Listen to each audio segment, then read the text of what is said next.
عشق من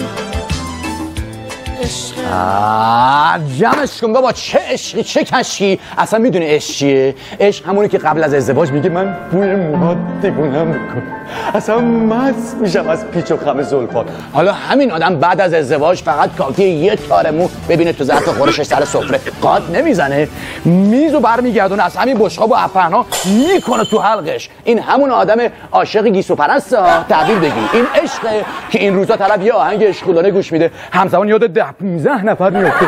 چه دل تیکه پاره ای داری تو، دل که نیست جیگر زلیخاست، دل سرقه کف نمیکنه که دل تو کف میکنه.